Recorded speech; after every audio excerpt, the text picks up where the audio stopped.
Hey guys, good morning mga karaknek. At meron na naman tayo guys check na AC. Ito guys mga problema niya. So ito na palitan na natin yon. Saka yun, ito kanina nilipat na natin dito dahil hindi matanggal yung kanyang screw, so nilipat natin dito. At habang chinecheck pa natin yung ibang terminal, at meron tayong nakita dito nung binuksan natin yung takip ng ating terminal ng compressor. Dito guys, bale ito guys naka-off na doon. So i-repair na natin ngayon habang hindi pa huli ang lahat. Ayan o, i-check natin kung magagawan pa ito ng paraan. Sana hindi nasira yung terminal. Ayan. So putulin natin ito guys, tapos lagyan natin ng terminal clip. Ayan. Dahil wala tayong dalang terminal clip, maghahanap tayo ng lumang terminal clip diyan na ayos pa. So pwede natin ilagay yun doon at idugtong na lang natin ito, itong wire na to. Naka-on na yan? Naka-on na yan.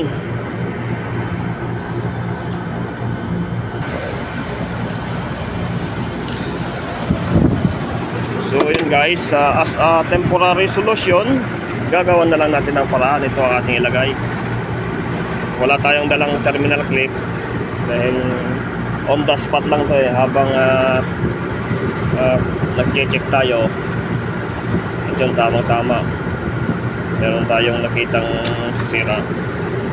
So gagawan lang natin ng paraan to guys, on the spot na to, habang isipin na lang natin na malayong bilihan. Yan, wala nating oras.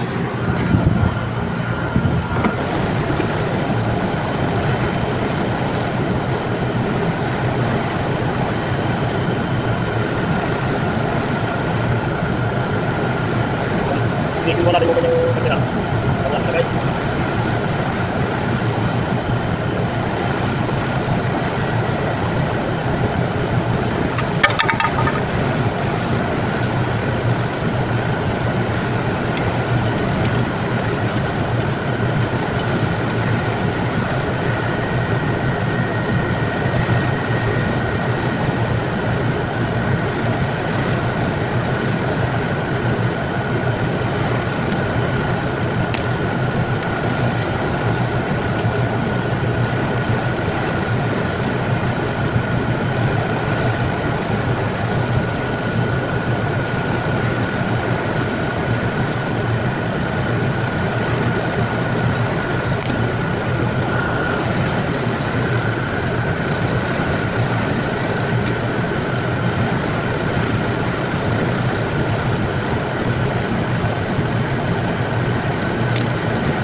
Wala na.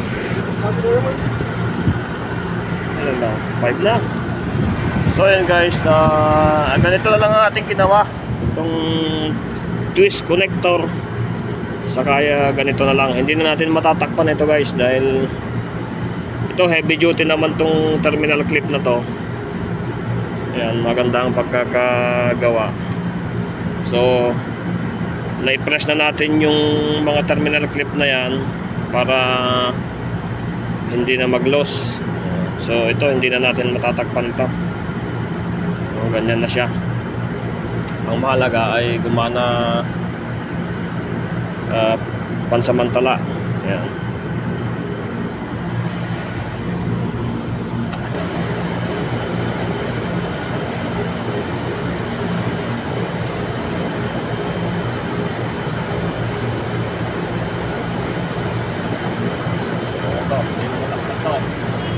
ayan guys, hindi ko sinasabing gayahin ninyo yung ating ginawang paraan,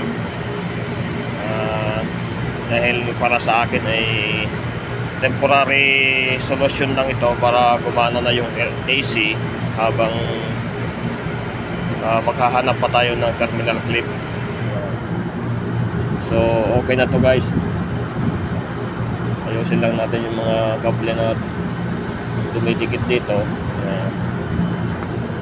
So i-on na natin sa kanyang safety switch.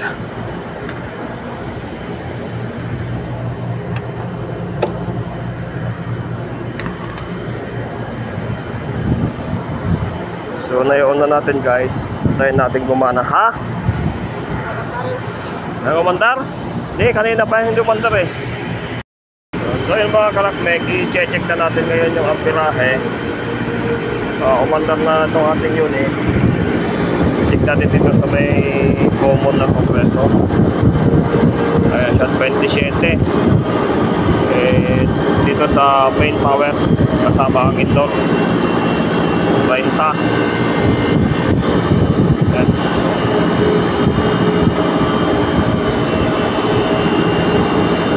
28, 29. So dito yung 26 up to 25. Ayan, ganyan. Around of 26 na yan.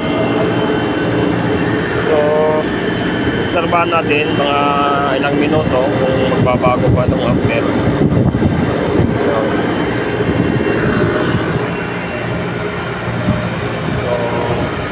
Totally okay na siya guys. Ayan, okay na, malamig na yung ating tubo. Ayan, ampere ay 24 point. Pa siya.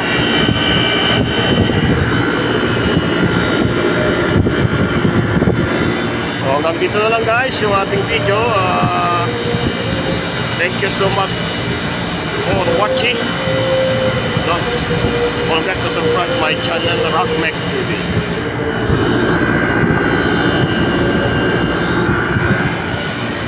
And follow my Facebook, Joey Boy Garan.